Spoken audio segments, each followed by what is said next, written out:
ngasi numisida kotha praja amasu ekoi ima ibel mera paibi singna khwaiki dina thokpi rakuna ekoi gi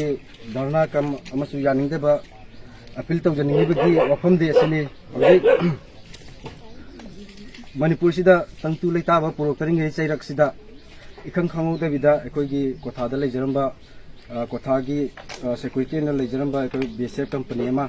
ikhang khangau da vida kotha dagi satkhirgani lokthokhrani haibagi pau tajaba matam sida kotha prajana diplomatic hanaratina thamoi sokpoga loinana government of manipur amasung government of india gi mafamda lokthokpidana ba puning chingsinjabani hoji ki matam sida ngasai gi BSF sina kotha gi damakta mapum oiba thodang lobidana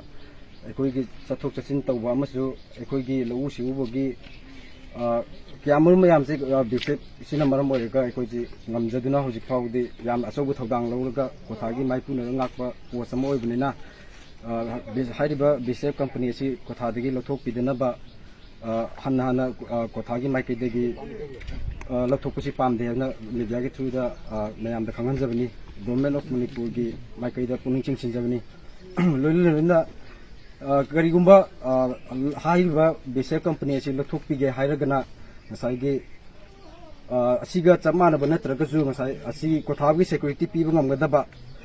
mokhoi gi replacement tawbungamba company ama any truth ama laga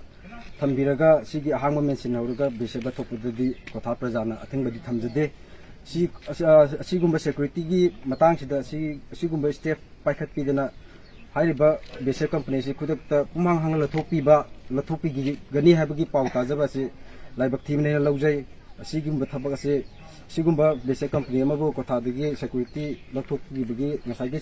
manipur gi solution proctoring haisida si lathokpi gino haibji ama kotha praja amasu kotha ima maira paibi maike dagi government of manipur amasung government of india gi bu pungning chingsin jagbe jabaga loinana asi BSF company si lathokpi gino haibsi ama thamjarga losin bake thank you manipur gi irangna phungphung saba mata leiba matam sida kotha da leiriba BSF asi mafam ikhang khanghaudana hoji irang asi gi loidringai da sarkar manipur sarkar amasung india sarkar government na lokthokna ba order laksana lei adu hoji kotha praja si awaba oidana lei kotha praja si garigum BSF asina lokthokpi bataradi kotha praja si o haibuga chap manai aduna yaragadi achawsing angang hansing sarkar paibasingna sarkar gi matik chaba khosa ama purokpiraga akoida leiriba BSF asi lokthokringaida makoibam hutsinna amuk purokpiraga aduga lokthokpirasu adui matamdura akoina maira kotha maira paibasingna ayaba pijani do hujik de makoina sigumba post ama akoigi mahutsin mapurokpida taragadi kotha gi maira paibasingna matam chupada sara helaga akoi makoibu amuk lokthokpidanaba megi tarik ahumda kangluk irang thokina adugi matam asida manipur government state government na nungsibidinda kotha da BSF company ma tharakhi tharakpa matam asida tangtu leitana akoi kotha gi lau singu mayam se nuaina hoji nuaina lairi tanda asida khanghaudena manipur state government ani sina khanghaudena akoi kotha khundagi BSF company si lokthoknaba